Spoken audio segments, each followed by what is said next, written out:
Guys, a very good morning. और आज हम लोग कल पहुंच चुके थे जोधपुर और हम लोग रेडी हो चुके हैं।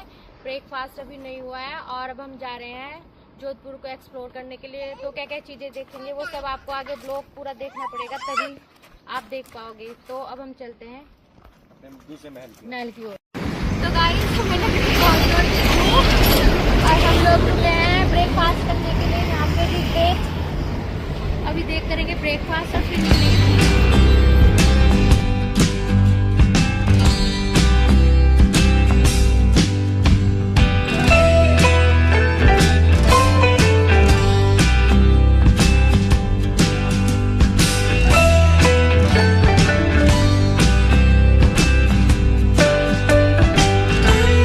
ब्रेकफास्ट करने के बाद हम लोग निकल गए मेहरानगढ़ के लिए, जो हमारे होटल से 17 किलोमीटर था। मीन्स हमें आधे घंटा लगा वहाँ पहुँचने के लिए। हम लोग पहुँच गए हैं किला देखने के लिए और देखो वो सामने से दिख भी रहा है, ये देखिए। तो पहुँचने के बाद हमने अपनी गाड़ी लगाई पार्किंग में। तो अगर या आप कोई टैक्सी बुक करके आते हैं या ऑटो या फिर आपने स्कूटर रेंट पे ले रखा है तो आपको यहाँ तक तो आना पड़ेगा और यहाँ पार्किंग में पार्क करके, पार्किंग का चार्ज है 10 रुपीज़। उसके बाद आपको किले तक पैदल जाना पड़ेगा, जो कि थोड़ा चलने का डिस्टेंस है। तो अब हम लोग चलकर जा रहे हैं किले के अंदर। और गाइस, ये लोग थक गए हैं और बैठे हैं, रेस्ट कर रहे हैं। थोड़ा रेस्ट करने के बाद हमने लिया टिकट। तो टिकट के जो चार्जेस थे पर पर्सन वो थे 200 रुपीज़। और अगर आप साथ में गाइड लेना चाहते हैं उसके चार्जेस थे 500 रुपये। और अगर आप लिफ्ट के द्वारा जाना चाहते हैं उसके एक्स्ट्रा रुपये पड़ते हैं 50 रुपये। अदरवाइज़ आपको ऊपर जाने में कम से कम 30-35 मिनट लग जाएंगे। तो हम लोगों ने तो लिफ्ट का टिकट लिया था। और आप अंदर कोई भी सामान लेकर नहीं जा सकते अपने साथ, फ़ोन लेके जा सकते हैं, बाकी खाने पीने का सामान अंदर ले जाना अलाउ नहीं है। लिफ्ट के द्वारा हम पहुँचे सबसे टॉप फ्लोर पे और बहुत ही सुंदर बनाया गया है, कारीगरी बहुत ही प्यारी की गई है किले के अंदर। और आप यहाँ से पूरे जोधपुर को देख सकते हैं, इसलिए इस जगह को जोधपुर शहर का ब्लू सिटी व्यू पॉइंट भी कहा जाता है। तो गाइस, ये देखिए ब्लू सिटी।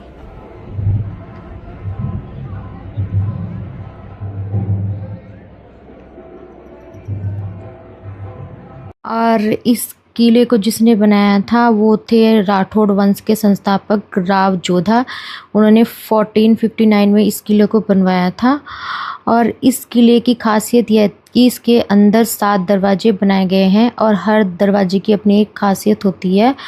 और हर दरवाजे पे बहुत ही सुंदर सुंदर कलाकारी की गई है। और इसके अंदर बहुत ही तोपे और झरोके बनाए गए हैं। और यह 400 फीट ऊंचाई पहाड़ी पर यह पूरा किला बनाया गया है।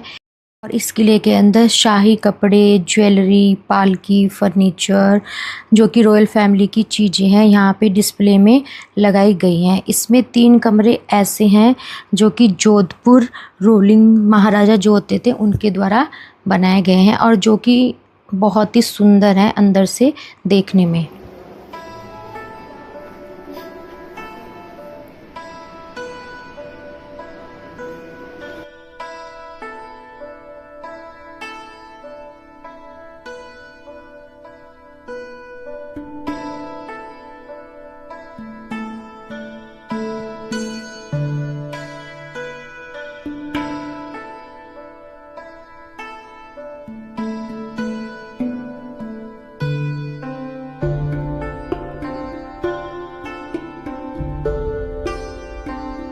और इसके अंदर एक मार्केट प्लेस भी बनाया गया है जहाँ पे आप शॉपिंग कर सकते हैं। लोकल मार्केट की तरह ही बनाया गया है। हैंडीक्राफ्ट चीज़ें बनी हुई हैं, क्लोथ्स हैं, प्रोडक्ट हैं, मीन्स ज्वेलरी है। आप कुछ भी यहाँ से परचेस कर सकते हैं।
और हम लोग काफ़ी थक चुके थे, तो अब हम लोग निकल गए बाहर की साइड। तो वैसे अंदर तो लाना खाना अलाउ नहीं है, बट बाहर बहुत सारे रेस्टोरेंट कैफ़े हैं, आप वहाँ पे खा सकते हैं। हर तरह का खाना मिलता है, चाइनीज़, साउथ इंडियन और राजस्थानी थाली, सब कुछ यहाँ पे मिलता है। तो अब हम लोगों ने मेहरानगढ़ फोर्ट तो पूरा कवर कर लिया है। अब हम लोग जा रहे हैं जसवंत थाड़ा और देखते हैं वो कैसा है, तो लेट्स गो। और उसके बाद हम लोग पहुंच गए जसवंत थाड़ा, और ये मेहरानगढ़ किले से 5-10 मिनट लगे हमें पहुंचने में, ज़्यादा डिस्टेंस नहीं है।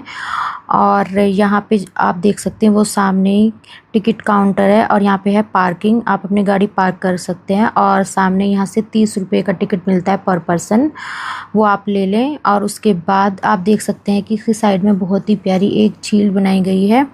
और उसके बाद हम लोगों ने की अंदर एंट्री। तो यह स्मारक जो है बनवाया गया था महाराजा सरदार साहिब ने, जो कि अपने पिता की याद में उनका नाम था जसवंत सिंह, उनकी याद में बनवाया था। और ये पूरा सफ़ेद संगमर का उपयोग करके बनाया गया है। जब इस पे धूप पड़ती है तो यह जैसे ताजमहल है उस तरह से चमकता है, इसलिए इसे जोधपुर का ताजमहल भी कहा जाता है। और यहाँ पे जो राजघराने के शासक होते थे उनकी समाधियाँ स्थित हैं। तो हम लोगों ने 2 पॉइंट कवर कर लिए हैं, मेहरानगढ़ फोर्ट और जसवंत थाड़ा। और अब हम जा रहे हैं उम्मेद भवन। तो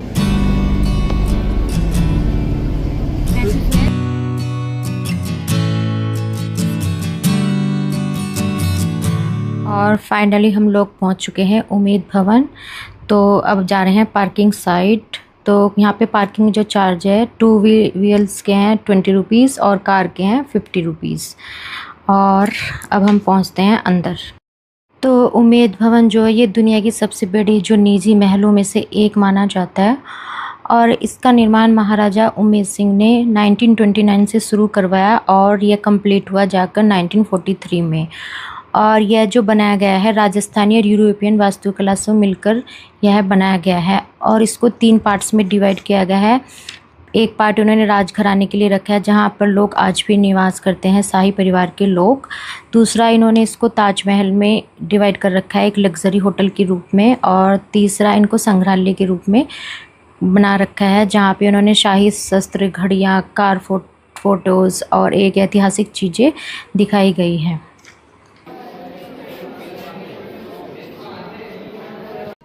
और उसके बाद यहाँ पे स्टार्टिंग में एंट्री के पे शॉप भी बनाई गई, यहाँ से आप कुछ शॉपिंग भी कर सकते हैं। तो अब हम जा रहे हैं विंटेज कार कलेक्शन की साइट। तो यहाँ पे बहुत ही प्यारा कार का कलेक्शन दिखाया गया है, सारी कार एकदम से मेंटेन कर रखी है और बहुत ही प्यारी प्यारी कार है। मैंने तो फर्स्ट टाइम इतनी सारी कार और नए नए देखी, तो आप अगर जाते हैं तो इसे मिस ना करें।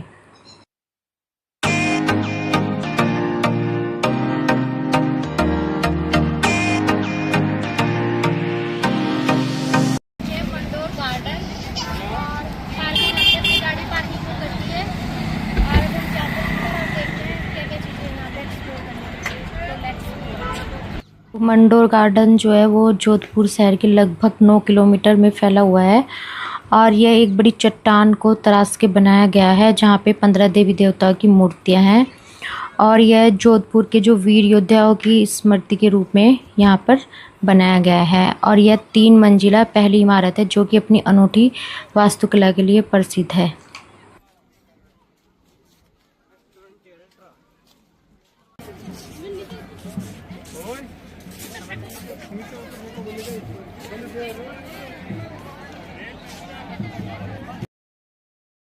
फिर हम लोगों ने यहाँ से टॉय ट्रेन का पर पर्सन 10 रुपीज़ का चार्जेस था, वो लिया है। यहाँ पे टॉय ट्रेन मंडोर एक्सप्रेस की फैसिलिटी प्रोवाइड की गई है, जो कि आपको पूरे जो गार्डन है उसका भ्रमण कराती है और लेकर भी जाती है और वापस छोड़ती भी है 10 रुपीज़ में।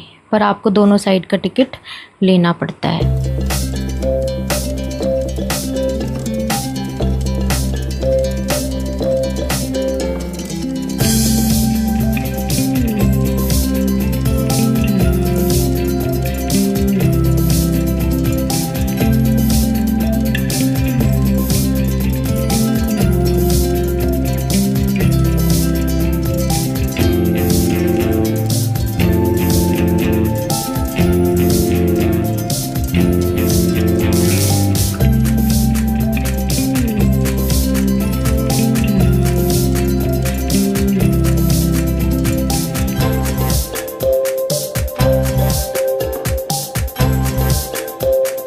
टॉय ट्रेन हमें घुमाते हुए हम लोग उतर गए इस पॉइंट पे। यहाँ पे था श्री काला गोरा भैरव जी का मंदिर। तो यहाँ पे हमने पहले प्रसाद किया और गोरा जी और भैरव जी के दर्शन किए।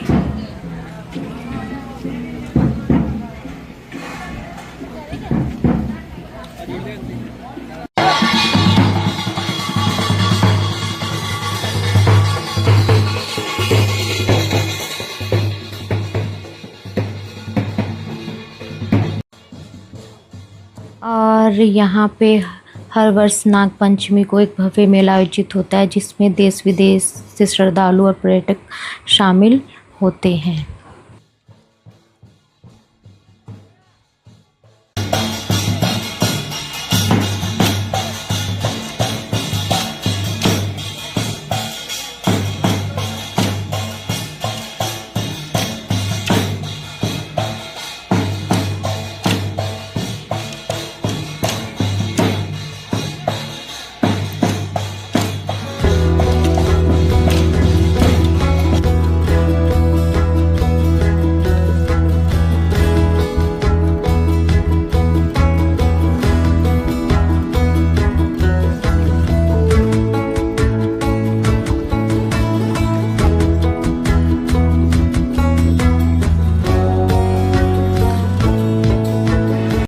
इसके अलावा यहाँ पे नाइट में एक लाइट साउंड शो भी किया जाता है जिसके माध्यम से मंडोर का जो इतिहास है पूरा वो एक रोचक तरीके से प्रस्तुत किया जाता है।